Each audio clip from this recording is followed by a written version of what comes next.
qu'est-ce que vous retiendrez de cette crise du Covid? Qu'est-ce qui a changé dans l'attitude des patients et des consommateurs? Quels services vous souhaiteriez mettre en place? Pardon? Quels services souhaiteriez-vous mettre en place? Quels services vous souhaiteriez-vous pérenniser, amplifier? Eh bien, nous sommes allés à la rencontre de pharmaciens.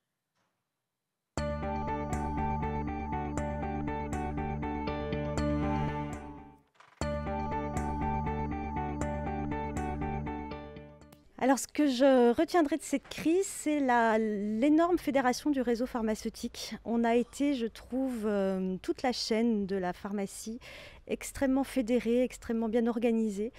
On a eu vraiment cette impression que tous les acteurs se mettaient dans le même sens. Et je trouve que toute cette énergie de tous ces pharmaciens, ça nous a grandi beaucoup. Moi, la première chose qui me vient à l'esprit, c'est notre sens de l'adaptabilité, en fait. On a dû apprendre à s'adapter très vite.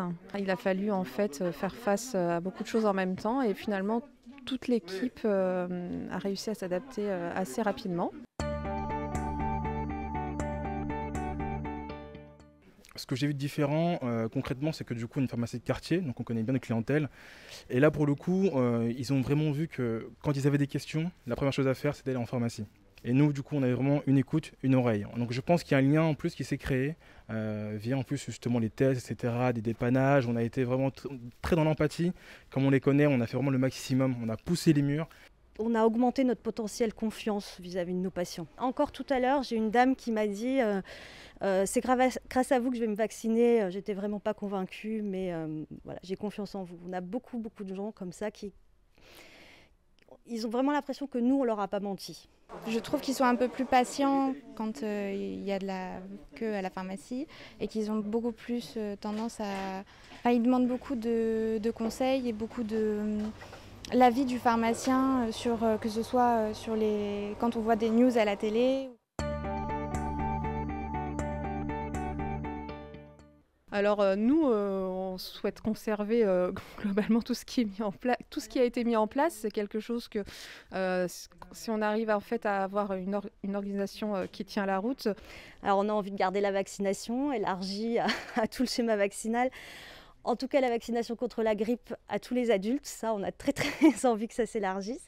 Moi, j'aimerais bien aussi que toutes ces nouvelles missions soient élargies aux préparateurs, parce qu'aujourd'hui, les préparateurs nous ont beaucoup aidés dans les tests antigéniques. Sur les diabètes aussi, éventuellement, ce serait intéressant. Je pense qu'aussi, on pourrait développer un petit peu plus les entretiens pharmaceutiques. Merci à cette pharmacie, la pharmacie du Parc à Paris, pour son accueil. Au comptoir, les patients vous considèrent d'un œil neuf. Ils ont de nouvelles attentes. Comment s'y adapter au mieux? Comment muscler la commercialité de votre point de vente? Ça, c'est votre expression, Olivier Dauvert. Vous êtes expert en commerce et en consommation. Vous intervenez d'ailleurs dans les médias régulièrement sur ces sujets. Alors, nous avons la chance de vous avoir parmi vous ce soir et nous allons remplir notre caddie de vos bons conseils. Merci, bonjour à tous. Bonsoir plutôt à tous. Donc, Olivier Dauvert. Je suis journaliste, éditeur spécialisé, alors pas du tout sur votre métier, en tous les cas pas sur le volet médical de votre métier, mais sur la partie commerce, conso. Je passe ma vie en magasin, enfin en tous les cas une grande partie. Et l'autre moitié, c'est pour le raconter et pour tenter d'en faire profiter ceux qui s'intéressent à des bonnes pratiques, à ce que l'on peut voir c'est là. Je suis venu pour vous parler de pensée client. Pourquoi le penser client? Parce que c'est tout simplement la meilleure manière qu'il y a encore pour faire du commerce. Mais avant, je voudrais partager 2-3 convictions sur, puisque c'est le thème de ces réunions, ce qui a changé ou pas dans le monde de la conso avant, pendant et après le Covid.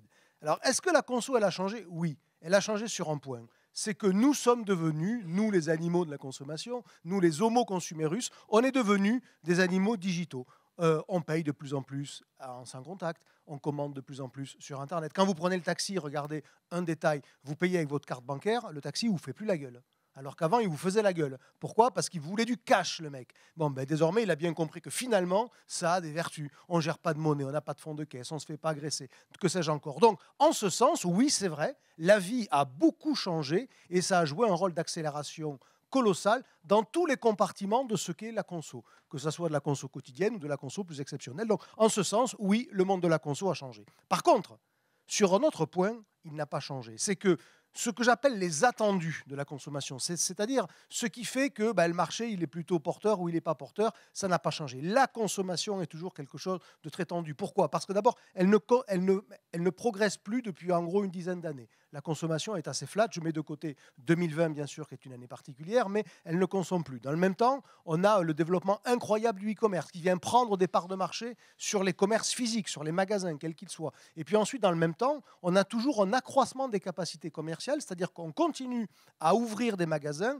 on continue à agrandir des magasins ou on continue à élargir leur amplitude horaire, ce qui revient à accroître les capacités commerciales. Donc en fait, vous avez une consommation qui ne progresse pas, un nouveau convive autour de la table qui s'appelle le e-commerce, qui prend une part colossale, 125 milliards d'euros en 2021, et les commerçants accroissent encore leur capacité. Donc, c'est la raison pour laquelle le marché de la conso est toujours tendu. Donc, vous avez, vous, pour une partie de votre activité qui ne cesse de croître, vous allez vers un marché qui est objectivement dur. Je ne vous raconte pas la messe, vous savez très bien que votre business model est en train lentement mais sûrement de pivoter et que vous avez besoin de faire plus de vrai commerce que de commerce protégé ou encadré. Et donc, c'est dans ce cas-là que vous devez entendre ce que c'est que le penser client. Le penser client, ça a un objectif, c'est de ne perdre aucune intention d'achat. Ça veut dire que quelqu'un qui rentre dans un magasin, même vous quand vous êtes consommateur, je ne parle pas d'officine là, vous quand vous êtes consommateur, vous rentrez dans un magasin et puis il y a des petits cailloux, il y a des petits irritants qui font que,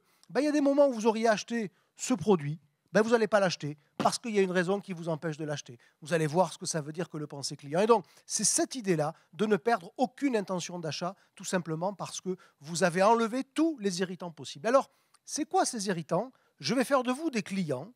Surtout pas dans une officine d'abord. On ira dans une officine, rassurez-vous. Ça piquera un peu, mais il faut que je vous prépare avant. Ça s'appelle, voilà, c'est comme pour une anesthésie. Ça, on n'ouvre pas tout de suite, on chauffe d'abord. Et donc, je vais vous poser quelques questions.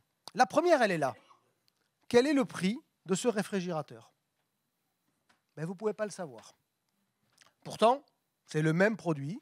C'est l'affiche, elle parle du même produit, mais avec deux prix différents. Vous ne pouvez pas le savoir. Quel est le prix de cette crème dessert à la vanille? Est-ce que c'est le prix qui est écrit en plus gros, 1,05, ou le prix qui est écrit en plus petit et qui est moins cher, 99? C'est gênant que la promo elle soit plus chère que le prix avant. Et donc, vous ne pouvez pas savoir quel est le prix. Autre question. Quels oranges vous achetez pour faire du jus? Est-ce que vous achetez les Valencia qui sont à gauche, d'Afrique du Sud, catégorie 1, calibre 4,5 à 2 € le kilo, ou les Navelles, toujours d'Afrique du Sud, toujours à 2 € le kilo et toujours catégorie 1? Tiens, on va s'amuser. Pour faire du jus, qui achète des Navelles? Levez la main pour voir. Et je ne veux pas d'abstentionniste, ne déconnez pas, vous n'êtes pas des couilles molles. Donc comme on est enregistré, on peut y aller, on peut être un peu familier, comme ça ils vont voir qu'il y a eu une bonne ambiance à Strasbourg. Qui pense qu'il faut des Navelles? Vous ne pensez pas ou vous êtes sûr qu'il faut des Valencia? Qui pense qu'il faut des Valencia? Ok, donc vous ne pensez pas. Ok, très bien, merci. Bon, alors effectivement, il faut des Valencia. Il vaut mieux, parce que si vous faites du jus avec des Navelles, vous allez presser, vous aurez mal au bras, il n'y aura rien dans le verre. Bon, mais voyez que là, on ne parle pas ma langue. Le consommateur ne peut pas comprendre. Celui qui ne le sait pas, il ne peut pas le deviner. Autre exemple. Est-ce que vous pensez que le tapis qu'elle regarde ira chez elle? Alors, un tapis, surtout quand il y a des motifs, on a plutôt envie de le voir. Là, ils sont cerclés, les trucs inviolables. Vous êtes tranquille qu'elle achète à l'aveugle. Je ne sais pas comment vous achetez un tapis, vous, mais moi, je veux le voir. Est-ce que vous avez envie de vous engager dans ce rayon? Non, moi non plus, ça tombe bien. C'est peut-être pour ça que l'ordinateur buguait. Ça s'appelle l'intelligence artificielle. Et vous pesez vos bananes en appuyant sur quelle touche? Alors évidemment, tout ça n'est pas monté, c'est la réalité, c'est pas j'ai autre chose à faire. Pourquoi dans ce commerce on a fait comme ça? Parce que le code pour la banane, il était noté sur l'ardoise au-dessus des bananes, bien sûr. On a pensé à ça. Ouais, mais quand même, on n'a pas pensé que le client, quand il est arrivé là, c'était quoi le code de la banane? Vous me direz, il n'a qu'à le retenir. Ok, pour un produit, ça va. Imaginez le jour où vous faites une ratatouille. Vous imaginez le scénario quand vous êtes devant la banane? Quand vous êtes devant la balance, pardon, là vous êtes mort. Vous voyez, j'en perds aussi mes mots. Je vous ai montré 6 photos qui sont le fondement, le b.a.-ba, le plus important de toutes les idées qu'on peut vous raconter sur le commerce. C'est les 3 fondamentaux. C'est l'exécution de l'offre, rendre l'offre lisible et compréhensible, l'exécution du prix, rendre le prix lisible et compréhensible, et l'expérience d'achat, ce que je donne à vivre. Il n'y a rien de plus important au socle de cette pyramide du bon commerce. Après, bien sûr, il y a des tas de sujets importants, la promotion, la fidélité, les systèmes d'information. Non, non, attention, je ne vous ai pas dit que tout le reste ne servait à rien. Je vous dis juste que si vous n'avez pas ça, ce n'est pas la peine d'aller mettre autre chose au-dessus de la pyramide. Ça ne tiendra pas. Ça, vous êtes sur le b.a.-ba. La meilleure preuve, c'est que vous, quand vous êtes client, vous avez vu que ça vous pose problème. Et donc, c'est ça que j'appelle le penser client. C'est de gommer tous ces irritants, de gommer tous ces moments où, par votre fait à vous, le commerçant, vous m'empêchez à moi, le client, d'aller tout au bout de l'expérience d'achat. Je continue avec quelques idées comme ça pour se rapprocher un peu de la pharma. Vous voyez là, par exemple, si je vous demande le prix du produit qui est là, le premier, là, vous ne pouvez pas le savoir. Et pourtant, reconnaissez avec moi que les prix y sont. Vous voyez, le prix peut y être et ne pas y être, suivant par quel prisme on le regarde. Là, on est dans un magasin où le mec, il a dit à ses employés, « Eh les gars, je veux voir tous les prix. Hein. » Chef, oui chef, il y a tous les prix. Mais la question, ce n'est pas est-ce que je vois tous les prix, c'est est-ce que le client connaît le prix. Vous voyez la différence de regard, les lunettes qu'il faut chausser quand on regarde avec des yeux de client par rapport aux lunettes avec les yeux de commerçant. Dit de manière encore plus directe et plus frontale, c'est de rentrer par le devant de la boutique et pas par derrière, hein, si vous voyez ce que je veux dire. Parce que ça, c'est un truc assez courant dans le monde de l'officine. Bon, eh ben parce que vous allez mieux voir ce que le client voit si vous rentrez par devant, c'est assez logique. Tiens, une autre idée, regardez. Est-ce que vous, quand vous faites les courses, vous les faites comme ça, pour voir sur la tranche? Ben moi non, moi je les fais droit, debout. Voilà, ben, c'est une autre idée. Voilà. Alors, je pourrais vous en mettre 2 heures, mais on a déjà consacré assez de temps. Je vous propose de faire le même exercice pour vous convaincre que ce regard, il s'applique à toutes les formes de commerce, qu'on soit dans une jardinerie, dans un hypermarché, dans une officine, c'est pareil. Évidemment, après, chaque métier aura sa spécificité. Quand je suis devant des jardineries, les mecs me disent « Ah ouais, mais nous, on n'est pas comme les autres. » Non, mais oui, bien sûr, vous vendez des géraniums, donc vous n'êtes pas comme les autres. Sauf que vous faites du commerce, vous aussi, non? Ah oui, c'est vrai. Bon, ben c'est pareil. Donc vous vendez ni des géraniums, ni des petits pois, mais vous faites du commerce aussi, en tous les cas, pour une partie de votre activité. Donc, regardez votre officine avec ces yeux-là par ce même prisme est tout à fait légitime. Alors, je vous amène dans une pharmacie, peu importe laquelle. Bon, déjà, on peut discuter si c'est très avenant ou pas à l'extérieur. Bon, quand je rentre, c'est pas non plus comme ça hyper dégagé. Quand je regarde, alors là, je suis perdu, moi. Et ouais, parce que vous, éventuellement, ou celui qui habite là, il sait où sont les choses. Comme moi, si vous allez dans ma maison, il y a un bordel. Par contre, je sais où tout est rangé. Mais il n'y a que moi qui le sais. C'est ça le problème. Ben là, c'est la même idée. Et donc, vous voyez, moi, je ne peux pas vraiment lire la manière dont l'offre elle est construite. Bon, et puis, tout à l'heure, vous ne vouliez pas vous engager dans le rayon, je vous rappelle. Donc, il n'y a pas de raison que là, vous vouliez faire l'effort d'aller jusqu'au bout. Parce que ce qui va pour l'un va aussi pour l'autre, naturellement. Bon, alors après, il faut savoir, vous y allez ou vous n'y allez pas, là? Vous la faites ou vous ne la faites pas, la vitrine? Parce que ça, c'est vitrine en cours, en fait. Non, non, mais pas du tout, elle était terminée. Voilà. Donc, il faut peut-être y aller de manière franco. Pardon, je suis allé trop vite. Hop, c'est moi là. Je reviens en arrière un instant. Voilà. Alors après, il y a ce qu'on appelle le merchandising. Alors là, c'est un gros mot là aussi. Le merchandising, c'est l'art et la manière de mettre en situation les produits pour que le client comprenne bien ce que vous vendez et pour lui en vendre plus. Je la fais courte, mais c'est ça. Et donc là, ce jour-là, dans cette espèce de présentoir, je vois du gel antibactérien et des pastilles Vicks. Alors s'ils sont mis au même endroit, c'est que probablement il y a une raison. Et pas simplement le fait que le produit rentrait dans le bac aussi. C'est peut-être ça la raison, en fait. Voilà, il y avait de la place, je l'ai mise. Vous voyez, c'est un peu comme si je mettais côte à côte le paquet de nouilles et les yaourts parce qu'il y avait la place pour que ça rentre. Ouais, ben dans le supermarché, ça ne va pas vous aider beaucoup si c'est présenté comme ça. Mais vous voyez, c'est la même idée. Alors, tout à l'heure, je vous dis, moi, je ne fais pas les courses comme ça. Alors, vous me direz, c'est moins grave, on voit. Ok, très bien. Mais c'est juste pour vous montrer qu'on peut appliquer le même regard, la même grille de lecture, quelles que soient les formes de commerce, avec une gravité plus ou moins importante, je vous l'accorde, évidemment. Alors après, il y a les prix. Moi, je ne sais pas ce que vous pensez quand vous êtes consommateur, mais un commerçant qui ne sait pas compter, moi, ça ne me met pas en confiance. Surtout des mecs qui ont fait Bac plus 18 comme vous, normalement des scientifiques et des machins, donc vous devriez savoir compter. C'est marrant, mais dès qu'il s'agit de prix, de promotion, machin, vous ne savez pas compter. Alors, on va prendre un premier exemple. Là, je ne suis pas très intelligent. Moi, j'ai fait que des études agricoles. Et en plus, c'est vrai. Mais je vois vite qu'il y a un truc qui déconne. Ça se voit que ce n'est pas le bon prix. Alors, il y en a un des deux qui est faux, forcément, parce que le deuxième produit à moins 50, si le premier est à 6,99, ça ne peut pas faire 9,99. En réalité, ça fait 10,49. Ça veut dire que là, le mec, deux choses. D'abord, un, il dit qu'il ne sait pas compter. Donc, je vous ramène à cette question. Faites-vous confiance à un commerçant qui ne sait pas compter? Bon. Et deux, ça veut dire qu'il détruit de la valeur tout seul. C'est quand même grave, c'est quand même con. Je sais que vous n'aimez pas l'argent, mais quand même, au moins un peu pour vivre, non? Bon, donc, ce n'est pas une raison de dégrader vous-même de la valeur. Et j'en ai plein des comme ça, regardez là. Le premier 8,30, le second moins 20, 13,40. Non, 14,94. Là, on a détruit 1,50 €. Et je continue. Vous allez me croire obsédé par sa forelle, pas du tout. C'est juste qu'une fois qu'on tient un truc, on déroule le fil, c'est assez logique. On se dit, tiens, là-dessus, visiblement, ils sont mauvais. Ben oui, ils sont mauvais. 6,91, 11,92, non plus. 12,42. Bon, donc là, il va quand même falloir apprendre à compter, ne serait-ce que parce que c'est un élément de la confiance légitime entre un consommateur et son commerçant.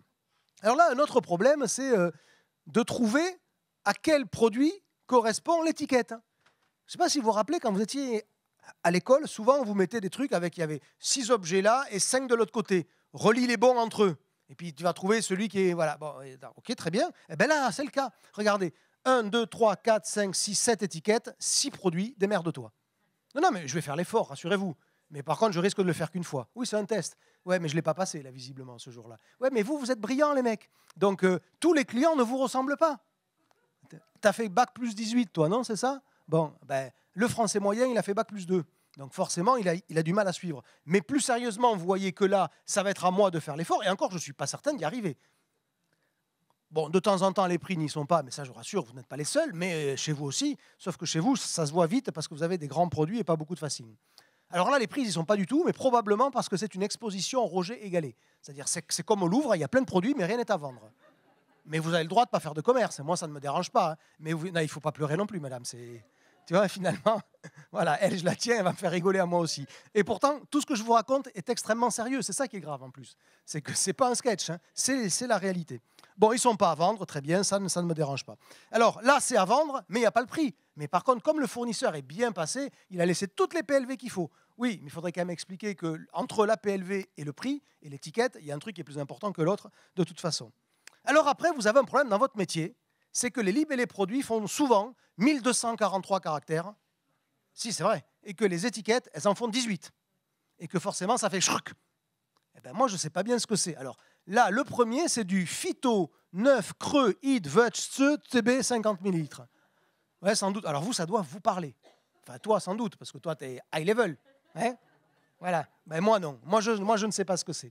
Et donc, en gros, là, ça veut dire que c'est à moi de faire l'effort. Je le prends par la déconne, mais je l'assume totalement. C'est juste pour vous faire toucher du doigt qu'il y a une idée derrière ça. C'est qui fait l'effort pour faire vivre l'autre. C'est aussi simple que ça. Alors, vous avez le droit de ne pas aimer faire du commerce, machin. Mais malheureusement, comme votre métier est en train d'évoluer vers cette partie-là de la conso, vous avez de toute façon des efforts à faire, quoi que vous en pensiez. Et puis, enfin, il y a l'artisanat. Alors ça, c'est touchant. Ben oui, là, on a trouvé un mec, il a un style, il faut le garder, bien sûr, pour les générations futures. Et donc, et comme il a un style, il y va, le mec. Ah, mais vas-y, voilà. Bon. J'ai rien contre l'artisanat, bien sûr, c'est toujours touchant. Mais les standards commerciaux ont quand même un peu progressé depuis les années 60.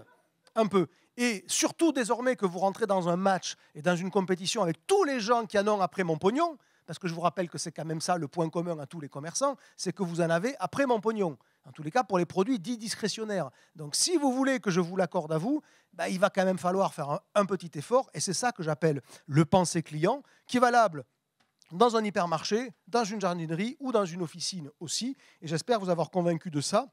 Et si je devais tenter de faire un pont avec quelque chose qui doit vous parler, c'est que dans ce métier-là, dans cette filière-là, vous êtes obsédé par le sell-in. Enfin, pas vous spécifiquement, mais toute la filière. C'est en gros, il faut pousser. Voilà, il faut faire du sell-in. Ouais, mais le sell-in, il ne sert à rien si vous ne faites pas de sell-out. Hein. Donc, ce que je vous ai raconté, c'est non pas pour arrêter la logique de sell-in, mais c'est que pour qu'il y ait bien une logique de sell-out, sinon, à un moment donné, le sell-in, il va juste ne plus fonctionner. Donc, pensez à vos clients, ils penseront à vous, et dans ces cas-là, vous ferez un peu plus de commerce que ce que vous faisiez avant. Merci de m'avoir suivi.